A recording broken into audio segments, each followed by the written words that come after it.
लगभग 3 महीने पहले नम्रता की डिलीवरी हुई है और वो पहली बार मां बनी है। जाहिर सी बात है, उनके लिए सब कुछ नया है, खासतौर पर ब्रेस्ट फीड करवाना। बहुत कोशिशों के बाद भी वो अपने बेबी को दूध नहीं पिला पा रही हैं। उनका बेबी ठीक तरह से दूध नहीं पी पा रहा है और इसकी वजह से ब्रेस्ट में दूध जमा होता जा रहा है। अब नतीजा ये हुआ कि उनको ब्रेस्ट में सूजन महसूस होने लगी, साथ ही हद से ज्यादा दर्द होने लगा। जब उनको एक गांठ महसूस हुई तब नम्रता डर गई। उन्होंने डॉक्टर को दिखाया, टेस्ट हुए, पता चला उन्हें कैंसर तो नहीं है, मेस्टाइटिस नाम का इन्फेक्शन जरूर हुआ है। ब्रेस्ट में दूध जमा होने के कारण नम्रता को कुछ एंटीबायोटिक्स दी गई। अब वो बेहतर हैं। नम्रता चाहती हैं कि हम अपने शो पर मेस्टाइटिस के बारे में बात करें। नई माओं में ये दिक्कत बहुत ज्यादा आम है। कई औरतों को समझ में नहीं आता कि उनकी ब्रेस्ट में अचानक दर्द हो क्यों रहा है। इसलिए नम्रता चाहती हैं कि हम डॉक्टर से सही जानकारी लेकर अपने शो पर बताएं, ताकि बाकी औरतों को भी सही मदद मिल सके। तो मेस्टाइटिस क्या होता है? मेस्टाइटिस बेसिकली जो ब्रेस्ट टिश्यू होता है उसमें इन्फ्लामेशन हो जाती है, उसमें सूजन आ जाती है और वो दर्द करने लगता है, जिसको हम मेस्टाइटिस कहते हैं। मेस्टाइटिस जो है वो 2 कारणों की वजह से हो सकता है। अगर बॉडी में या ब्रेस्ट में कोई इन्फेक्शन नहीं है तो भी मेस्टाइटिस हो सकता है, और अगर कोई इन्फेक्शन है तो उसकी वजह से भी मेस्टाइटिस हो सकता है। तो अगर बॉडी में या ब्रेस्ट में इन्फेक्शन नहीं है तो मेस्टाइटिस कैसे होगा? अगर ब्रेस्ट में बहुत ज़्यादा दूध इकट्ठा हो जाएगा, अगर आपने बच्चे को दूध नहीं पिलाया ठीक से और जो मिल्क है वहाँ पे दूध जो है वो बनता ही चला गया, तो वो ब्रेस्ट को हार्ड कर देता है, वहाँ पे दूध इकट्ठा होने लग जाता है। क्योंकि वहाँ पे दूध इकट्ठा होता है और दूध एक ऐसा मीडियम है जिसमें जो बैक्टीरिया है वो बहुत आसानी से ग्रो कर जाता है, तो वो उसकी वजह से वहाँ पे ब्रेस्ट टिश्यू में इन्फ्लामेशन होने लगता है और जिसकी वजह से वो बढ़ते बढ़ते इन्फेक्शन का रूप ले लेता है। अब अगर दूध पिलाते वक्त आपने बच्चे को सही से नहीं लगाया ब्रेस्ट पे, जिसकी वजह से आपका निपल क्रैक कर गया, या जो ब्रेस्ट की स्किन है वो किसी वजह से वहाँ पे कट पड़ गया या वो क्रैक हो गई, तो जब बच्चा दूध पीता है उसके मुंह में भी बैक्टीरिया होते हैं बहुत सारे, और जो हमारी ब्रेस्ट की स्किन है या हमारी बॉडी की स्किन है उस पर भी बैक्टीरिया होते हैं। तो वो जो बैक्टीरिया है उस कट की वजह से बहुत आसानी से ब्रेस्ट के अंदर जा सकता है। जब वो बैक्टीरिया ब्रेस्ट के अंदर जाएगा, क्योंकि वहाँ पे दूध ऑलरेडी प्रेजेंट होता है जहाँ पे वो बहुत जल्दी से बढ़ने लगता है, ग्रो करने लगता है, तो वो भी उसको इन्फेक्शन का रूप दे सकता है, जिसकी वजह से मेस्टाइटिस हो सकता है। आपको एक तो बहुत ज़्यादा दर्द महसूस होता है उस टाइम पे ब्रेस्ट में जहाँ पे वो इन्फेक्शन होता है। तो अगर आप उसको आपको ऐसा भी लग सकता है कि जब आप बच्चे को दूध पिला रहे हो तो आपको वहाँ पे जलन सी महसूस होगी और बहुत ज़ोर का दर्द होता है जब ऐसा इन्फेक्शन हो जाता है। तो दूसरा, आपको ऐसा भी लग सकता है कि वहाँ पे गांठें सी पड़ गई हैं। आप अगर ब्रेस्ट को अपने हाथ लगाओगे तो आपको वहाँ पे थोड़े थोड़े लम्स से गांठें सी महसूस होगी, और आपको फ्लू जैसे सिम्टम्स आ सकते हैं। आपको बुखार हो सकता है 101 डिग्री या उससे ऊपर, और आपको कंपन सी महसूस हो सकती है जिसको चिल्स बोलते हैं, ऐसा आप फील कर सकते हो।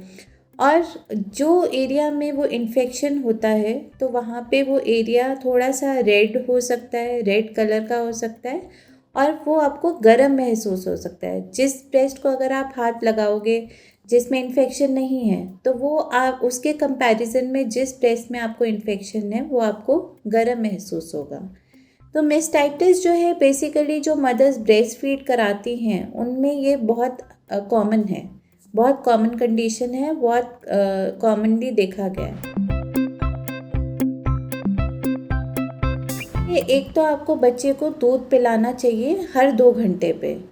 तो WHO भी यही कहता है, यूनिसेफ भी यही कहता है कि बच्चे को हर 2 घंटे पे आपको दूध पिलाना चाहिए। जितना आप दूध पिलाओगे उतना वो दूध वहाँ से निकल जाएगा, आपका ब्रेस्ट खाली हो जाएगा, तो दूध इकट्ठा नहीं होगा। दूसरा, अगर आपको मेस्टाइटिस हो गया है तो आपको वहाँ पे वार्म कंप्रेसेस करने चाहिए। तो आप किसी टॉवल को गर्म पानी में डाल के अपने ब्रेस्ट पे लगाइए 10-15 मिनट के लिए, और ब्रेस्ट को फिर मसाज करिए सर्कुलर मैनर में। जो भी ब्रेस्ट टिश्यू है वहाँ पे उसको मसाज करिए, ताकि वो जो दूध है उसको थोड़ा सा रास्ता मिले बाहर निकलने के लिए, और वो दूध जो है वो आसानी से बाहर निकलना शुरू हो जाए। कोई बहुत ब्रेस्ट पे कंप्रेशन नहीं आना चाहिए कपड़ों की वजह से, तो बहुत टाइट कपड़े नहीं पहनने चाहिए आपको। और जब आप उसको मसाज करके बाहर निकाल लें तो उसके बाद आपको बर्फ़ की सिकाई करनी चाहिए।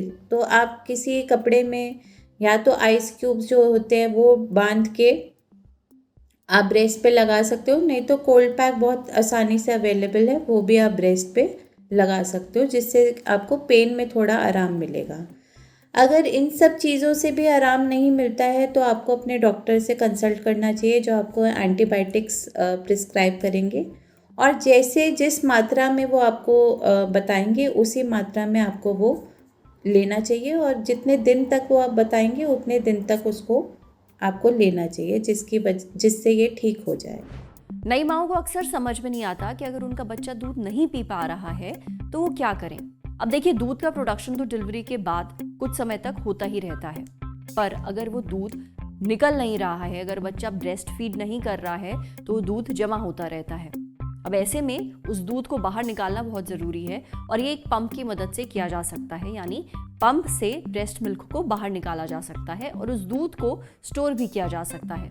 पर हर हाल में दूध का ब्रेस्ट से बाहर आना ज़रूरी है। अगर वो जमा हुआ तो फिर इन्फेक्शन हो सकता है। अगर आपको इन्फेक्शन हो भी गया है तो भी घबराने की ज़रूरत नहीं है, इसका इलाज बड़ी आसानी से किया जा सकता है। अब बढ़ते हैं सेहत के अगले सेगमेंट की तरफ, तन की बात। जानिए उस एक्सरसाइज के बारे में जिससे सेलेब्स अपना वजन घटा लेते हैं।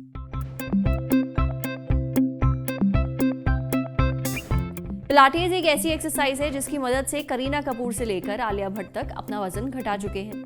एक्सपर्ट्स का कहना है कि पिलाटेस एक खास तरह की एक्सरसाइज होती है।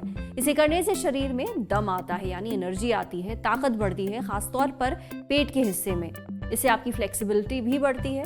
जाहिर सी बात है, इसका असर आपकी सेहत पर भी पड़ता है, हेल्थ अच्छी रहती है, क्योंकि पिलाटेस से आप अपने शरीर के कुछ स्पेसिफिक अंगों से वेट लूज कर सकते हैं, खासतौर पर आपका पेट, पैर, शरीर का निचला हिस्सा यानी एब्डोमेन। पर सिर्फ पिलाटेस करने से आपका वजन नहीं घटेगा, इसके साथ साथ आपको एक अच्छी डाइट भी फॉलो करनी पड़ेगी और ज़्यादा से ज़्यादा वॉक भी करना पड़ेगा। अगर आप जिम जाते हैं तो बढ़िया है, और अगर नहीं तो फिर परेशान मत होइए। पिलाटेस आप घर पर भी कर सकते हैं, वो भी बिना किसी मशीन के। जमीन पर लेट जाइए, दोनों हाथों को अपने अगल बगल रख लीजिए। अब घुटनों को मोड़ लीजिए, धीरे से अपने बैक पर जोर डालते हुए अपने पेट को हवा में उठाइए। कुछ सेकंड होल्ड करके वापस जमीन पर लेट जाइए। इसे 15 बार करिए। दूसरी एक्सरसाइज के लिए जमीन पर सीधे लेट जाइए, हाथों को अपने अगल बगल रख लीजिए, अपने पैरों को ऐसे चलाइए जैसे साइकिल के पेडल चला रहे हों। उसे 15 बार करिए। अगली एक्सरसाइज के लिए अपने साइड पर लेट जाइए, हाथ मोड़कर अपने सिर पर रखिए। जो पैर नीचे है उसे हल्का सा मोड़ लीजिए, और जो पैर ऊपर है उसे धीरे धीरे ऊपर उठाइए, फिर नीचे लाइए। ऐसा 15 बार करिए। आखिरी एक्सरसाइज के लिए पेट के बल लेट जाइए, अपने हाथों को मोड़ लीजिए। अब अपने पेट पर जोर देकर अपने पैरों को हवा में उठाइए। शरीर का भार आपके पेट और बैक पर पड़ना चाहिए। पैरों के साथ साथ हाथों को भी उठाइए, और ये एक्सरसाइज 15 बार करिए। पिलाटेस आसान एक्सरसाइज है जिसे आप घर पर आसानी से ट्राई कर सकते हैं, तो ट्राई करिए और असर देखिए, समझे। अब बढ़ते हैं सेहत के आखिरी सेगमेंट की तरफ, खुराक, यानी एक झकास सी हेल्थ टिप। जानिए सब्जियों को बॉईल करने से क्यों बचना चाहिए। हम अक्सर खाना पकाते समय सब्जियों को बॉईल करते हैं, पर अगर एक्सपर्ट्स की माने तो ऐसा नहीं करना चाहिए या इसे अवॉइड करना चाहिए। क्यों? क्योंकि ऐसा करने से उसमें मौजूद विटामिन सी और फोलेट को काफी नुकसान पहुंचता है, उनका लॉस हो जाता है। फोलेट एक तरह का विटामिन होता है। रीडर्स डाइजेस्ट में छपी खबर के मुताबिक एक स्टडी हुई, उससे पता चला कि ब्रोकली को बॉईल करने से उसमें मौजूद विटामिन सी 33% कम हो गया। कई सब्जियों में ऐसे विटामिन होते हैं जो कि वाटर सॉल्युबल होते हैं, यानी पानी में आसानी से घुल जाते हैं। अब अगर आप बॉईल करने के बाद वो पानी फेंक रहे हैं तो सब्जी का आधे से ज्यादा पोषण तो वेस्ट हो रहा है। बेहतर है कि आप उस पानी को सूप वगैरह में इस्तेमाल कर सकते हैं। आज सेहत पर इतना ही। अगर आप एक डॉक्टर हैं, हमसे कुछ शेयर करना चाहते हैं, तो जो ईमेल आईडी इस वक्त आपको अपनी स्क्रीन पर दिख रही है, उस पर हमें एक मेल भेज दीजिए। ये वीडियो फेसबुक पर देख रहे हैं तो हमारे फेसबुक पेज को लाइक करिए, यूट्यूब पर देख रहे हैं तो हमारे चैनल को सब्सक्राइब करिए, बेल आइकन पर ज़रूर क्लिक कर दीजिए ताकि जब भी हम कोई नया वीडियो अपलोड करें तो उसका नोटिफिकेशन आप तक सबसे पहले पहुंचे। जाते जाते एक मजे की बात सुनते जाइए। अब आप देख सकते हैं the Lallan top show live Lallan top app पर ठीक रात 8 बजे, तो आज ही डाउनलोड करिए। शुक्रिया।